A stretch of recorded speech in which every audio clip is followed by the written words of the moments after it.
I have spent over 20 years working as a game warden in the forests of northern Wisconsin. I know these woods like I know my own hands.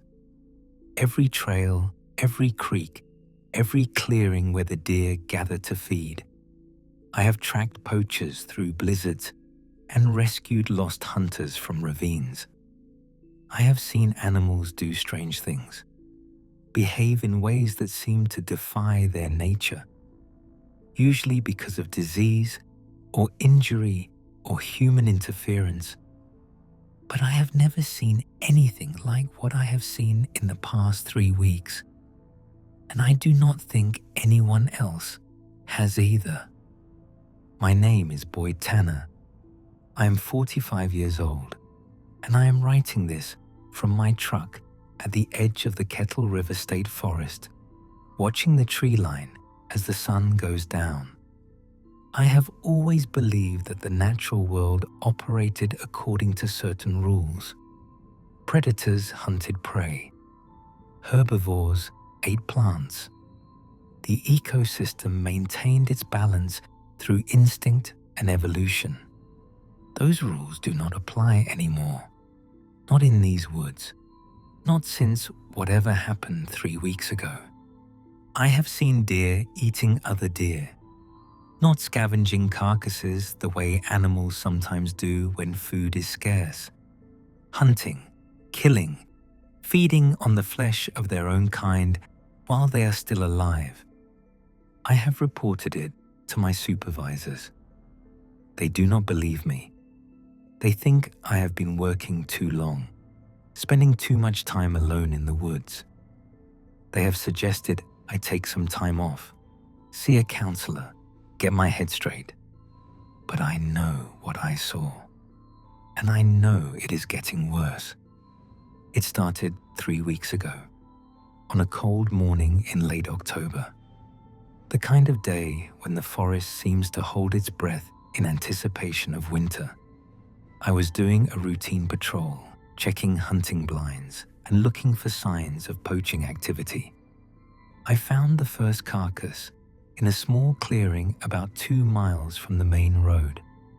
A doe, fully grown, lying in a pool of frozen blood. At first, I assumed it was a poaching victim, an illegal kill left behind by hunters who had been spooked before they could claim their prize. But when I examined the body, I realized something was wrong. The wounds were not from bullets or arrows. They were bite marks, deep, tearing wounds that had ripped through hide and muscle and bone. The doe's belly had been torn open, her organs partially consumed, the edges of the wounds ragged and uneven. I had seen predator kills before. Wolves, coyotes, the occasional bear. But this did not match any predator I knew. The bite marks were too small for a bear, too large for a coyote. And the pattern of the attack was wrong. Predators usually went for the throat or the hindquarters. This animal had been attacked from multiple angles, as if by several assailants working together. I photographed the carcass and reported it to the district office. They suggested it might be a pack of feral dogs, maybe escaped pets that had gone wild. It happens sometimes in rural areas. Nothing to worry about. I accepted the explanation, even though something about it did not sit right. Feral dogs left different tracks.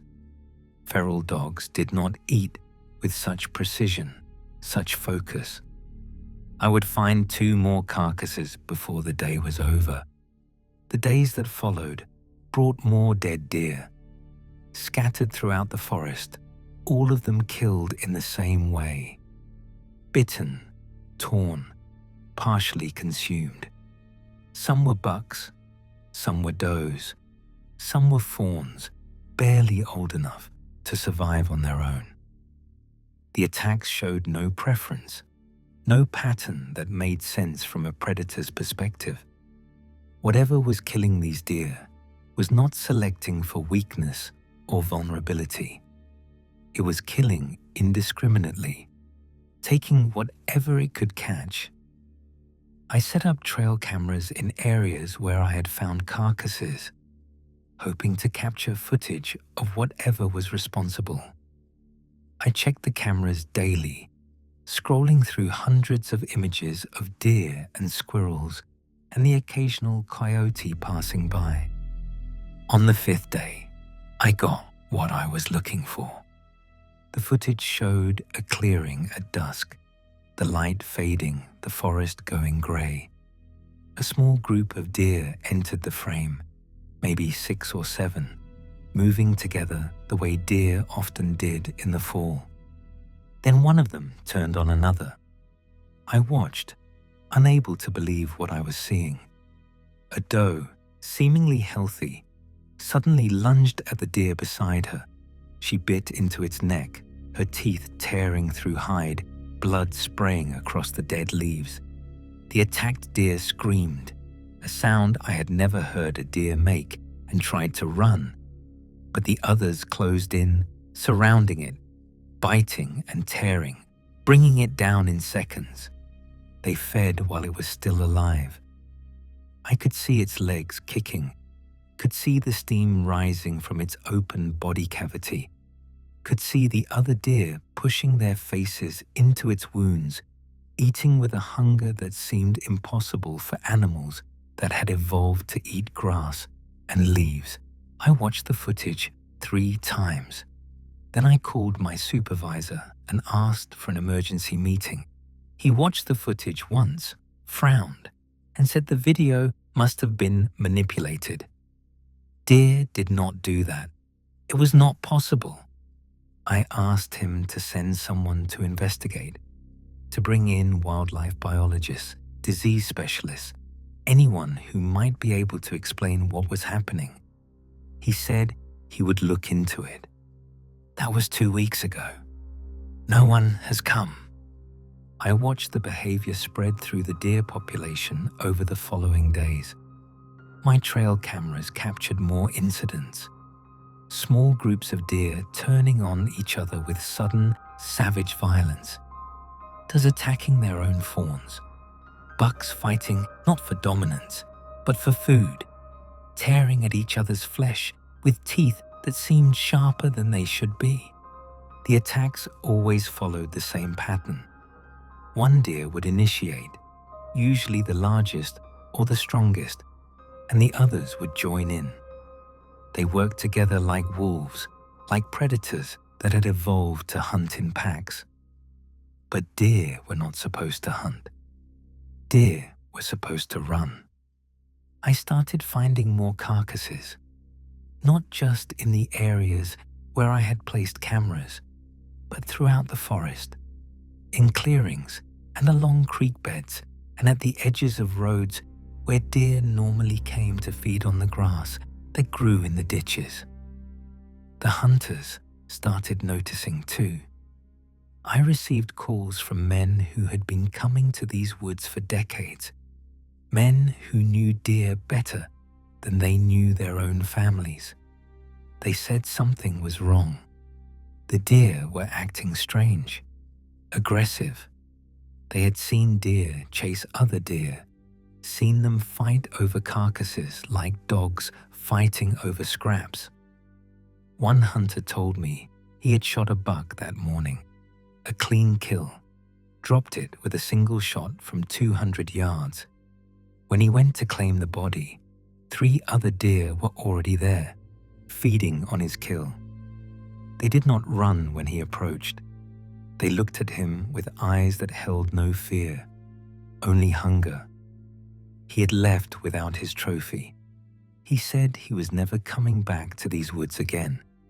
I tried to establish a quarantine, tried to convince the district office to close the forest to hunting, to bring in experts, to do something before the situation got worse. They told me I was overreacting. The moment I realized the behavior was not limited to deer came while I was reviewing trail camera footage. A rabbit, small and brown, hopping through the frame like rabbits always did. Then another rabbit appeared, larger, moving with purpose. The larger rabbit attacked the smaller one, bit into its neck, held on while the smaller rabbit thrashed and screamed. Then it started feeding. I felt sick. I went back through my footage, looking for other anomalies. I found them. Squirrels fighting viciously, one eventually killing the other and eating its body. A group of wild turkeys surrounding a single bird, pecking it to death, then consuming the corpse. A raccoon attacking and eating another raccoon in broad daylight. The behavior was spreading beyond deer. It was infecting the entire ecosystem, turning herbivores into carnivores, turning prey animals into predators of their own kind. I drove out to the edge of the forest where a local farmer kept cattle. I wanted to see if the behavior had spread beyond wild animals, if domestic livestock was being affected. The farmer was standing by his fence when I arrived, staring at his pasture with an expression of horror. 3 of his cows were eating a fourth. They had knocked it down somehow, pinned it against the fence, and were tearing into its belly with their flat, grinding teeth. The dying cow was still making sounds, low, mournful sounds that did not seem like they could come from an animal. The farmer asked me what was happening, asked if there was some disease, some contamination in the water or the feed. I did not have an answer. I just watched the cows feed, watched them push their faces into the steaming wound, watched them chew flesh that their bodies were never designed to digest. That night, I checked on another farm at the edge of the county. The chickens there had killed and eaten one of their own. The pigs were fighting constantly, drawing blood, trying to get at each other's throats. Whatever was happening, it was not limited to the forest. It was spreading outward, infecting every animal it touched. I started to wonder if it could spread to people too. A man named Carl Bridger had gone into the forest 3 days earlier and not returned. His truck was still parked at the trailhead, his phone going straight to voicemail. His family had called the sheriff, and the sheriff had called me. We organized a search party. Volunteers from town, other game wardens, a few sheriff's deputies. We spread out through the forest, calling Carl's name, looking for any sign of where he might have gone. I found him on the second day of the search, or what was left of him. Carl's body was in a ravine, about 4 miles from where he had parked his truck. He had been partially consumed, his torso torn open, his face chewed beyond recognition. The wounds were the same as the ones I had seen on the deer carcasses. Bite marks, tearing wounds, the work of multiple animals feeding together. Around the body, I found tracks, deer tracks, dozens of them, circling the ravine, converging on the spot where Carl had fallen. There were no signs of a struggle, no shell casings or blood trails suggesting Carl had tried to fight back. It was as if he had simply been overwhelmed, brought down by animals that should have run from him. The official report said Carl had been attacked by a pack of feral dogs. That was the only explanation that made sense to the authorities, the only explanation they were willing to accept. I knew it was wrong. I had seen the tracks. I had seen the bite marks. I knew what had really killed Carl Bridger. The deer had hunted him. The deer had eaten him. And they had done it together, working as a pack, coordinating their attack the way wolves coordinated theirs. After Carl's death, the the district office finally agreed to close a portion of the forest. Not because they believed my reports, but because a hunter had died and they needed to cover their liability. It was not enough. The closed area was too small. The behavior had already spread beyond the boundaries they had set. I decided to find the source. Something had triggered the change. Some event or contamination or phenomenon that had turned normal herbivores into cannibalistic predators. If I could find the source, maybe I could understand what was happening. Maybe I could stop it. I started by mapping the locations of every carcass I had found, every trail camera incident, every report from hunters and farmers. I looked for a center point, a place where the behavior might have originated. The pattern pointed to a remote area in the northern part of the forest, a section called Hollow Creek. It was old-growth timber, dense and difficult to navigate, far from any roads or hiking trails. I had been there only a handful of times in my 20 years as a game warden. I went in alone. I knew it was dangerous, knew what had happened to Carl Bridger, but I could not convince anyone else to come with me. They all thought I was crazy, obsessed, chasing shadows in the woods. The forest changed as I went deeper. The normal sounds of wildlife faded into silence. No birds singing, no squirrels chattering, just the crunch of my boots on dead leaves and the whisper of wind through bare branches.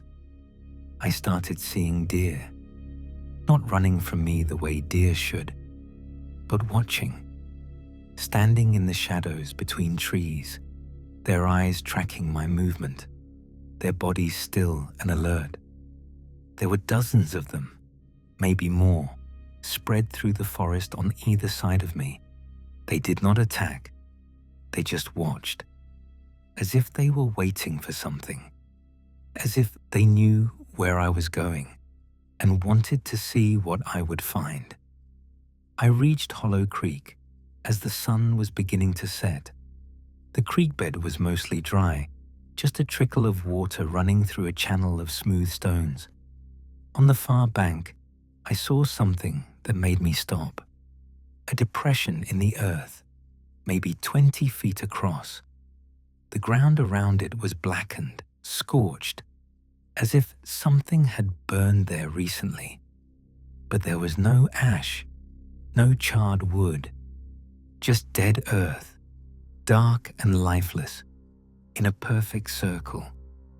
And in the center of the circle, something was growing, something that looked like fungus, but moved like muscle, something that pulsed with a slow, rhythmic motion, like a heart beating beneath the soil. The growth was larger than it had appeared from a distance, a mass of tissue maybe 3 feet across, embedded in the soil like a tumor growing from the earth itself. It was covered in something that looked like fur but felt wrong when I touched it, slick and cold, like the skin of a fish. As I watched, the growth pulsed. A section of its surface split open, revealing something red and wet beneath. The smell intensified, washing over me in a wave that made my eyes water and my stomach heave. There were bones in the growth, animal bones visible beneath the surface, incorporated into its structure. Deer bones, rabbit bones, the skull of what might have been a coyote. They were not decomposing. They were being used, absorbed, made into something new. I backed away. My foot caught on something and I looked down. A deer carcass, fresh, recently killed, dragged to the edge of the circle and left there. An offering, I realized.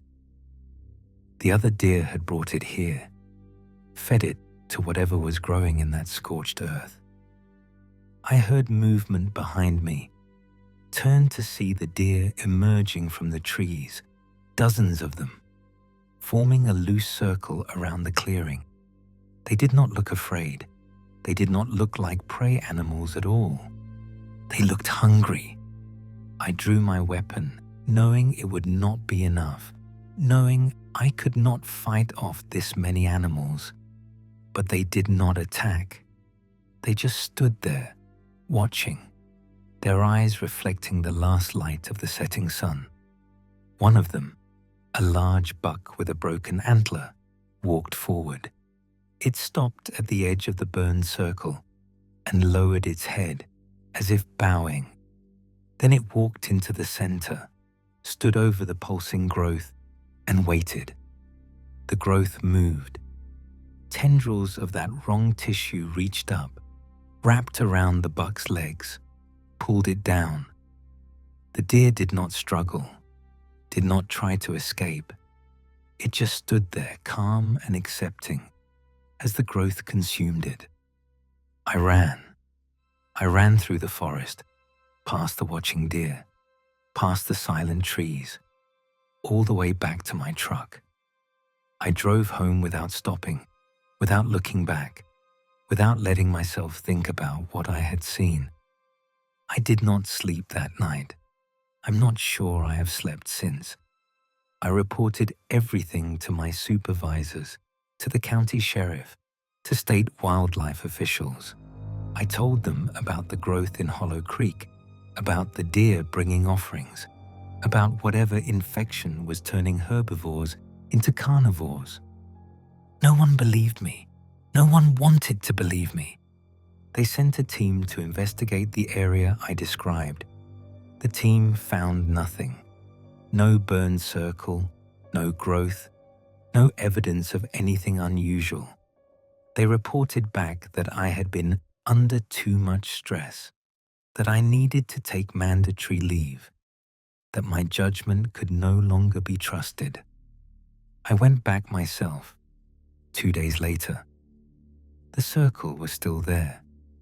The growth was larger now, spreading outward, tendrils reaching into the surrounding soil.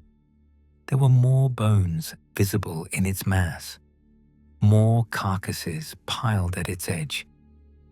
But when I took photographs, the images showed nothing but normal forest floor.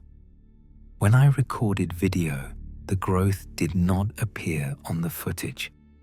Whatever it was, it could not be captured by cameras. It could not be documented. It could not be proven. The district office closed the Kettle River forest entirely, citing the danger from feral dogs. They put up signs and barricades, warned people to stay out until the situation was resolved. But they were not addressing the real problem. They were just hiding it, hoping it would go away. I know it will not go away. I have continued to monitor the area, watching from a distance as the behavior spreads. The deer population has declined sharply as they consume each other. Other animals are disappearing too, killed and eaten by their own kind. And the growth in Hollow Creek is getting bigger.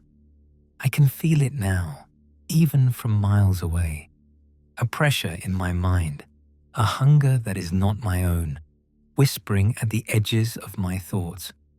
I do not know how much longer I can resist it. It has been 3 weeks since my discovery. The forest is closed.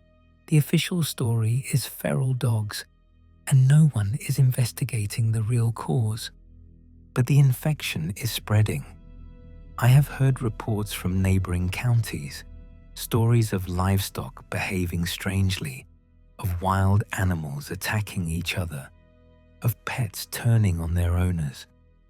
The pattern is expanding outward, following the same trajectory I mapped in the Kettle River forest. It will reach the towns eventually. It will reach the cities.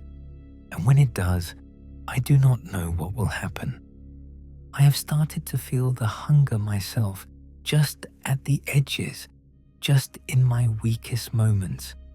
When I look at other people, I sometimes catch myself noticing things I should not notice.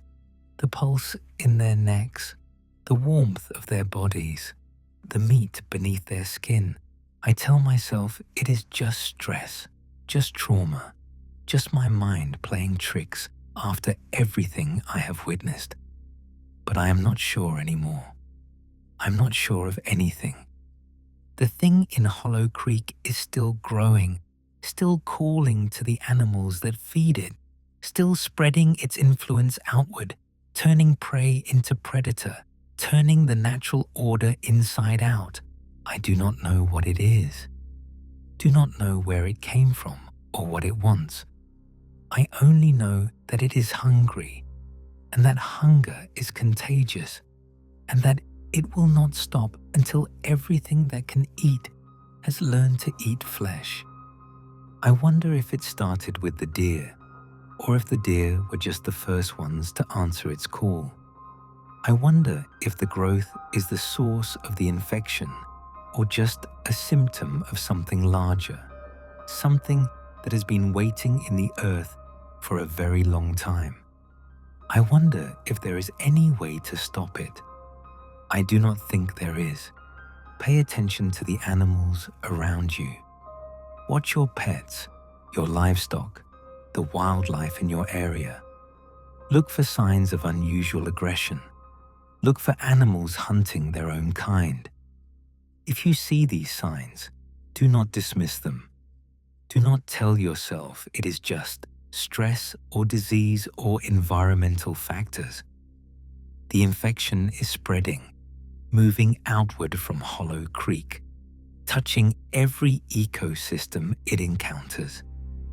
I do not know how far it will go, do not know if it can be contained or cured or destroyed.